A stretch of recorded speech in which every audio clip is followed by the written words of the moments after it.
Ma'am, good afternoon. This is my topic. It is all about the writer of The Cry of the Children, Elizabeth Barrett Browning. Elizabeth Barrett Browning, born on March 6, 1806, in the northeast of England in County Durham.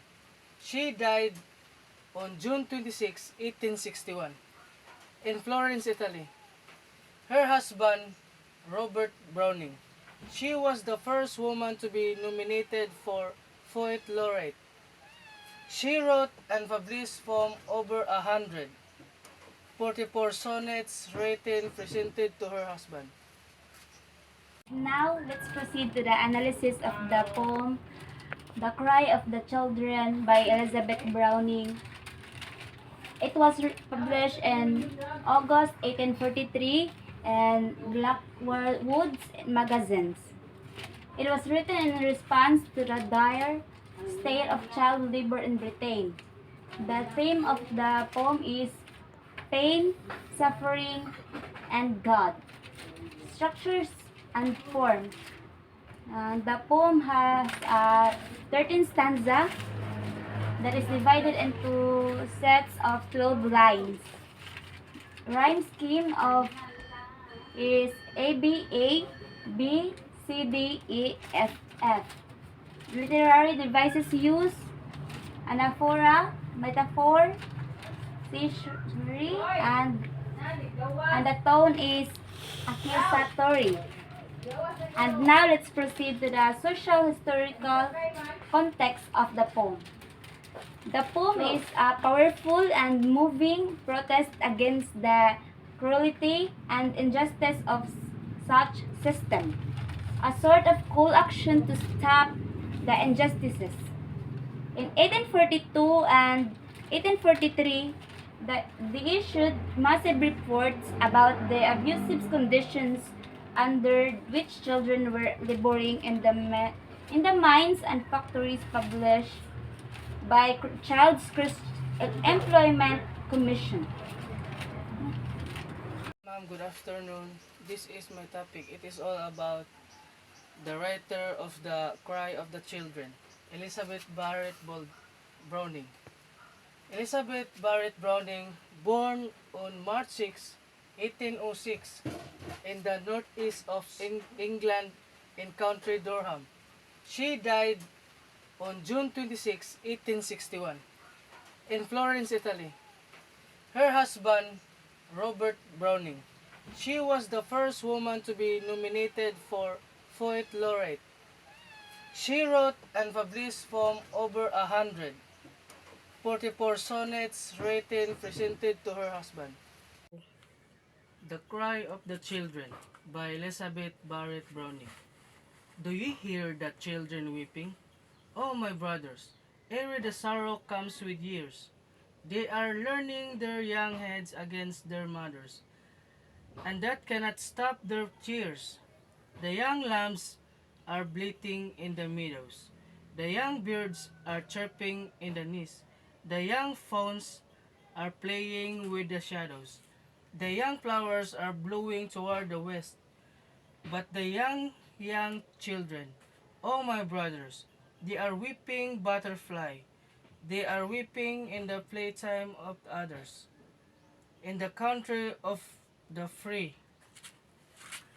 The first stanzas of this poem is direct, is quite direct, as are all the following stanzas. Browning immediately jumps into the main point of the poem, condemning and exposing the horrors of the child labor in England and around the world. She asks her brothers of her fellow countrymen if they can hear the children weeping.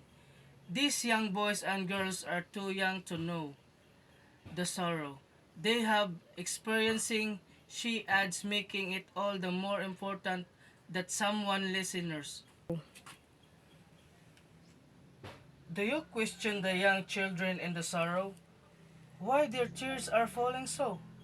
The old man may weep for this tomorrow, which is lost and long ago. The old tree is leafless in the forest. The old years is ending in the frost. The old one, if sick stricken, is the sorest. The old hope is hardest to be lost. But the young children, oh my brothers, do you ask them why they stand, weeping sore before the bosoms of their mothers, in our happy fatherland? The next stanzas also begins with a question. She asks the listeners, her brothers, if they have even though to ask the children why they're crying. This suggests that men and women of the upper classes usually do not take the time that time to think about what the children are going through. There are some grips, the speaker says, which can be expected. This includes the old weeping for their youths, ones that come with age. But when a child is young, they should not suffer so. They should take comfort from their brothers' breast and feel safe in the supposedly happy fatherland in which they all live by repeatedly bringing up the country. Browning is condemning the governmental system that allowed this practice to flourish. They look up with their pale and sunken faces, and their looks are sad to say, for the man's grip abhorrent draws and freezes down the cheek of infancy. Your old earth, they say, is very dreary. Our young feet, they say, are very weak. Few pieces have we taken yet are weary. Our grave rest is very far to seek. As the old why they weep, and not the children. For the outside earth is cold, and we young ones stand without in our bewildering, and the graves are for the old. In the third stanzas of the cry of the children is dedicated to what the children look like. It also brings in the first bits of dialogue. The speakers describe them as having pale and sunken faces that are filled with grief. They are burdened as if they are old men. The children speak in the next lines, expressing how tired they are and how gloomy they find the earth. They have barely had time to able alive, and already they are seeking rest in their grave. Unfortunately, they say, they have a long way to go before that time. True, say the children, it may happen that we die before our time. Little Alice died last year. Her grapes is shaping like a snowball in the rime. We look into the feet prepared to take her. Was no room for any work in that close day. From the sleep wherein she lay, none will make her. Crying, get up, little Alice, it is day. If you listen by that grave, in sand and shower, with your ear down, little Alice never cries. Could we see her face? Be sure we should not know her, for the smile has time for growing in her eyes. And merry go her moments, look and still in the shower by the kirk chime. It is good when it happens, say the children, that we die before our time. The fourth stanza is the longest so far, breaking the pattern and stretching the 16 lines.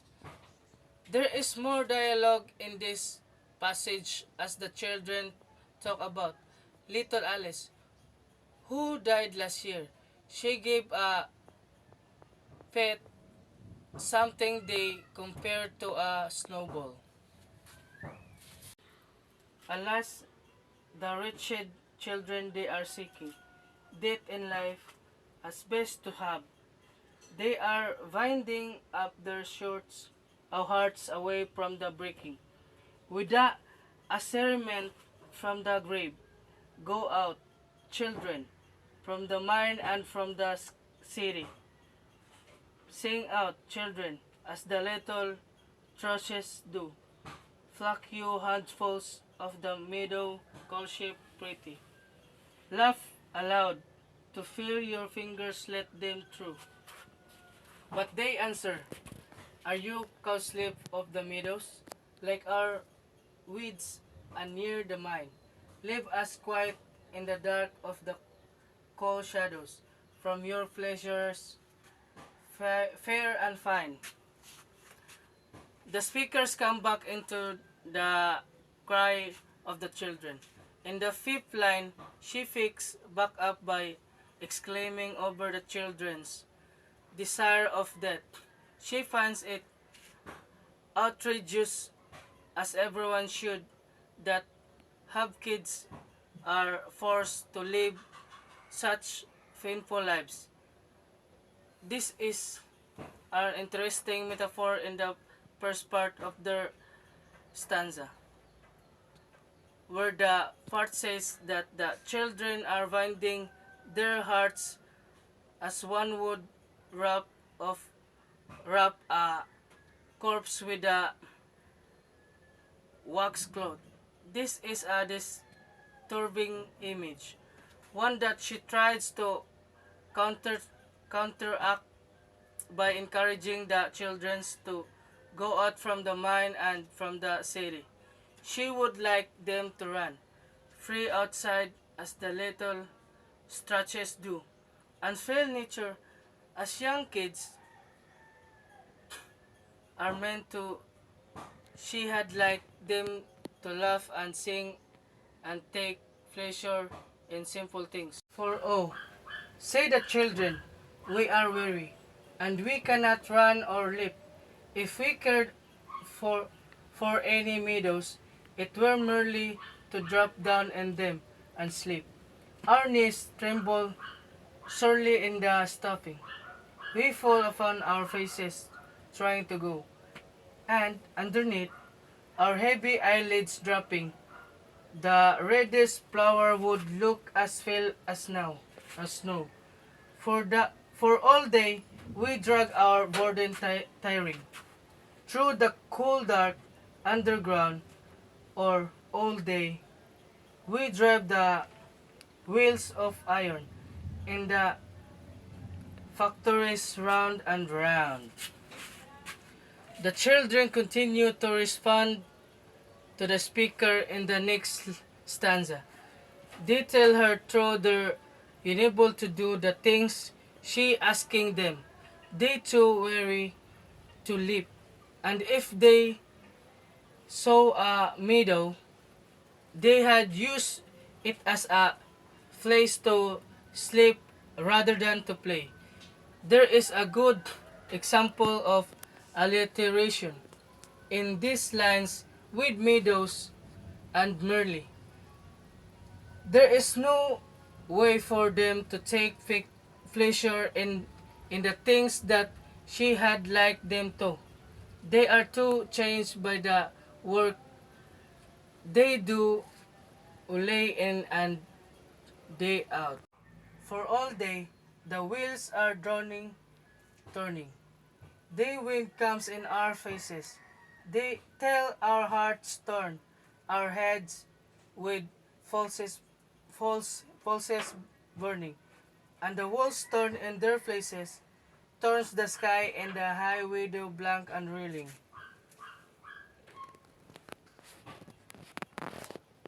Turns the long light that drop down the wall. Turn the black flies that crawl along the ceiling. All are turning, all the day, and we will with all. And all day the iron wheels are droning. And sometimes we could pray, O ye wells, breaking out in a mad moaning, stop, be silent for today. The seventh stanza continues in the same way as the sixth, in a hauntingly melodic passage. The children describe the way the wheels in the minor and around all day long. The wheels even start to look like they're spinning. Each hunting movement and a hunting sound, one that follows them throughout the hours of their days and nights. They beg at the end of this stanza for the wheels to be silent for today.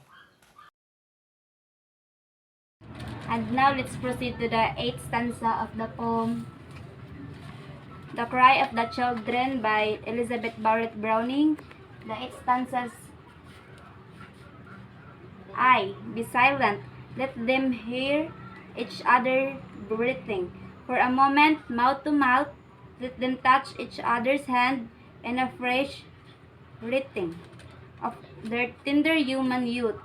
Let them feel that this cold metallic motion is not all the life God fashions or reveals. Let them prove their inward souls against the notion that they live in you or under you, O wills. Still, all day, the iron wheels go onward as if fate in each were stark. All and the children's souls which God is calling sunward, spin on blindly in the dark. The eighth stanza, the speaker begs that the children be allowed to be children for a time. And the eighth stanza is, now that tell the poor young children, O my brothers, to look up to him and pray. So the blessed one who blessed all the others will bless them another day. They say, who is God that he should hear us when we sob aloud? The human creates near us, pass by, hearing not or answer not a word, I. And we hear not, for the wheels in the resounding, strangers speaking at the door. Is it likely God, with angels singing around him, hears our weeping anymore? So the eighth stanza, the speaker believes in God and thinks that he will help the children who pray to him. So the author knows that there is a God, and he knows that God will help the children. And the ninth stanza, it says that two words ended of praying we remember, and at midnight honor of harm. Our Father, looking upward in the chamber, we say softly for a charm. We know no other words except our Father, and we think that in some pose of angel song, God may pluck them with the silence sweat together, and hold both within his right hand which is strong. Our Father, if he heard us, he would surely for they call him good and mild. Answer, smiling down the steep world very purely, come and rest with me, my child. So the ninth stanza naman. 10, 11, 12. The 10th stanza, the children know that the words our Father, but that's all. So the children here in the 10th stanza, kaybaw sila nga na ay Ginoo, pero kanara ilang naibawan. Wala na, maura dyan na ilang naibawan ba nga, wala na, maura na nga word ang ilang nakatunan. So the 11th stanza says that, but no, say the children, weeping faster, he is speechless as a stone, and they tell us of his image is the master who commands us to work on. Go to, say the children, Up in the heaven, dark will light, turning clouds are all we find. I, do not mock us, mock us. Grief has made us unbelieving. We look up for God, but tears have made us blind. Do you hear the children weeping and disproving? Oh, my brothers, what ye preach! For God's possible is taught by His words loving, and the children doubt of each. So the 11th stanza, the children are weeping faster, declaring that God is as speechless as a stone. Their master tells them that okay. And the 12th stanza says,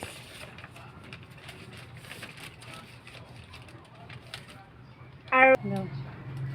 The 13th stanza says, and well may the children weep before you. I mean the 12th stanza. And well may the children weep before you. They are weary, are they run. They have never seen the sunshine, nor the glory, which is brighter than the sun. They know the grief of man without its wisdom. They sink in the despair without its calm. Are slaves without the liberty of Christendom? Are martyrs by the pang without the palm? Are worn as if they age with age, yet unrevingly know their remembrance keep.